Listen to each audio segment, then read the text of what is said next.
Hello world, Jay Sherm here. In today's episode of Future Tech, I want to answer a burning question that many people have asked me and probably have asked others as well. Are we living in a simulation? Well, let's get into it. These are just my thoughts and opinions, of course, but the truth is, and you have to ask yourself this, how do you know if you're living in a simulation? That's number one. None of us really know the answer. So the short answer I can give you is that we are yes and no. We are both living in a simulation and we are not living in a simulation. And this viewpoint is similar to the famous experiment from the 1930s, Schrodinger's cat, where there is a box in a room with possibly a device or something inside the box and supposedly a cat inside the box, and people were supposed to tell Schrodinger or the lab assistants, is the cat alive in the box or is the cat dead in the box?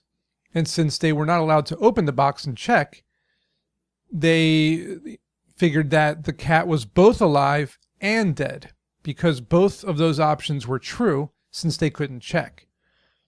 And since we can't check if we're in a simulation, kind of like in the Matrix, we can't take a blue pill or a red pill and, follow the rabbit down the hole or just wake up as if nothing ever happened again. We can't unplug from the Matrix, so we don't really know whether or not we are in a simulation.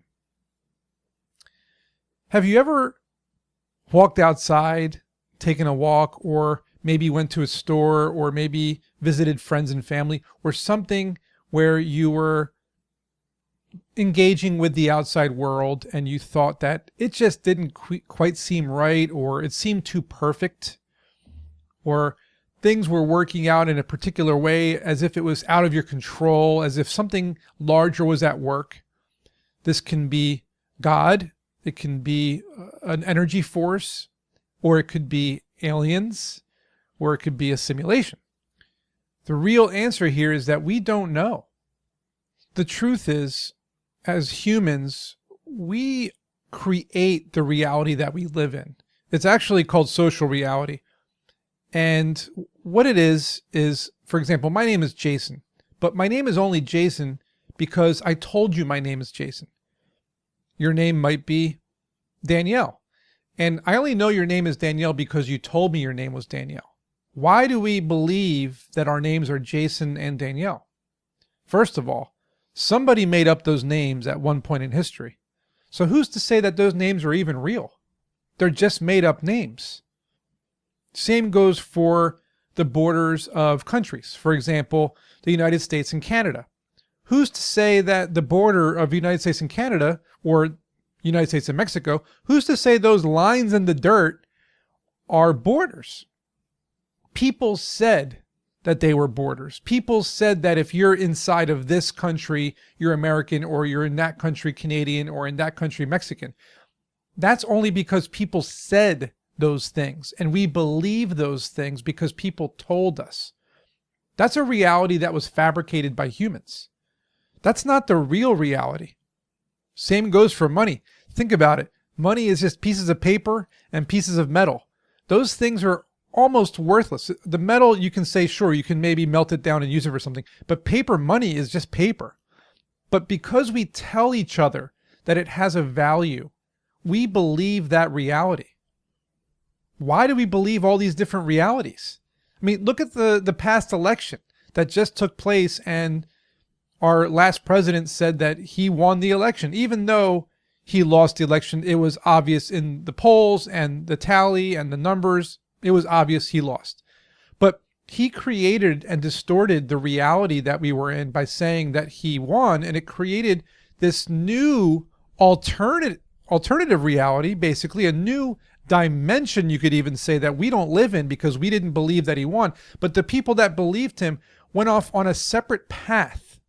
And the story on that path was that he won and caused an insurrection and people storming the Capitol building. Right? And this was a horrible day in American history. That was a social reality on an alternative reality that was completely distorted.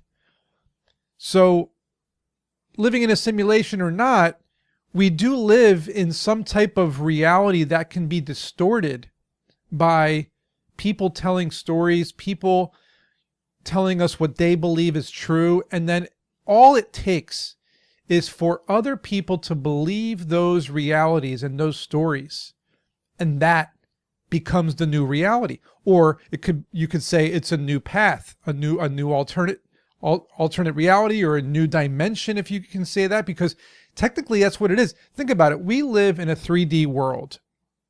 But as Albert Einstein and the theory of relativity and a lot of other scientists and physicists over the years have mentioned, there is a fourth dimension called space-time, and we don't quite understand space-time quite yet.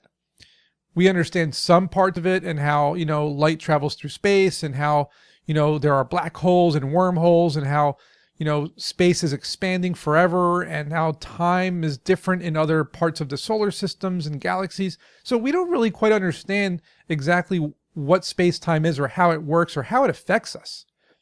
So whether we're in a simulation, or we're living in a certain dimension, or a certain time frame, or all sorts of different possibilities, we're trying to figure it out, right? As we go along, physicists and theorists are trying to figure out exactly what's going on.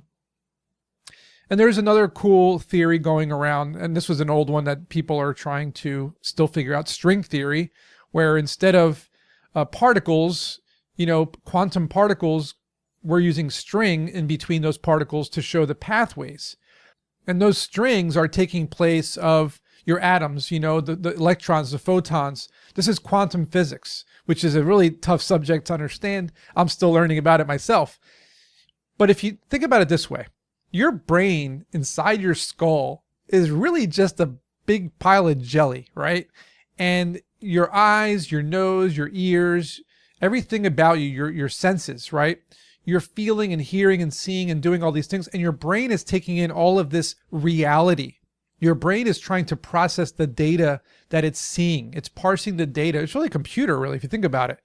And so as our brain is processing all of this data that we're seeing and hearing and smelling and whatnot, we're perceiving the reality that our brain is telling us to perceive.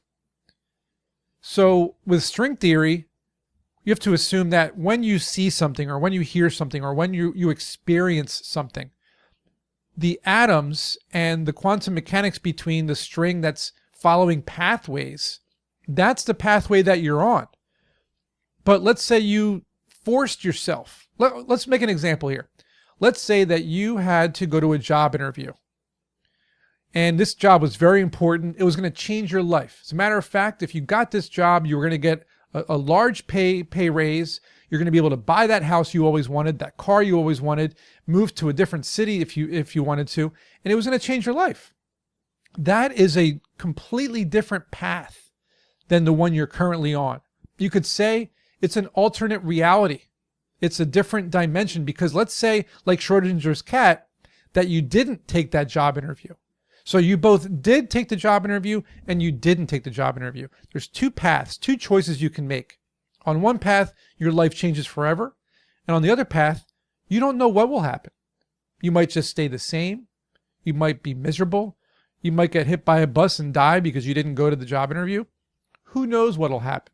The fact is, it is two different realities, two different strings, two different paths, two different simulations. So let's say you did take that job interview, and now you're on that path, and you got the job. You bought the house, you bought the car, you moved cities, whole new life. That is a completely different reality than the one you were currently living in. So to me, that raises a flag. I got a question. If I take that job and I change my life and I'm on a new path, a new reality, did I somehow circumvent the simulation? Did I somehow break the mold of the programming? Did I somehow hack my way out of the binary code and the ones and zeros, or the algorithm that was controlling my life, by breaking out of the routine that I had and changing my reality? That's a good question. I'd like to know the answer to that. I sometimes wonder, what actually is reality? All of the things that we have smartphones, internet, social media, cars, food, amusement parks, movies, technology, plants, everything. Sure, we can believe lots of different reasons why we have these things. Some say the Big Bang caused these chemical and mineral and, all sorts of explosions of life, basically. Some say God created everything, or a special force, or a spirit, or multiple gods. There are lots of theories as to what happened. It could also be aliens decided to create a simulation and put us all in it, and here we are. We don't know the answer. But that still raises the question of what is reality? We see and hear and taste and smell and feel all of these different things, yet we don't really know what it is. We just agree that we live on planet Earth, that we are citizens of the countries we live in, we eat the food to stay alive, we sleep to give our brain a rest, we have relationships with people, we get jobs, we have families, and we enjoy entertainment. That's what our reality is. We believe that reality. And it still doesn't really make a lot of sense in the end. A lot of people always ask that question of what is the meaning of life? Like, why are we alive? Some people say it's to achieve goals. Some people it's to help others. Some people it's to raise a family, and so on and so forth. But in the end, what really is life and reality fundamentally? We don't really know the answer. And sometimes when I am taking a walk at the park with my dog, or I am just meditating in my room, or I'm talking to a friend or family member, or I'm seeing something that I'm trying to learn, or anything at all, I wonder, is this real? Am I looking at something real or what? Because you can get lost in the world of reality if you look hard enough. And I'm curious if you have been looking hard enough in reality and wondering, is this real? Are we in a simulation? What pathway am I on? In what moment of the space-time continuum am I living? And lots of other questions. I'd love to hear your thoughts about this. Leave me a comment and tell me if you think we're living in a simulation. And I will definitely love to have a conversation with you. And I'll see you guys all in next week's episode.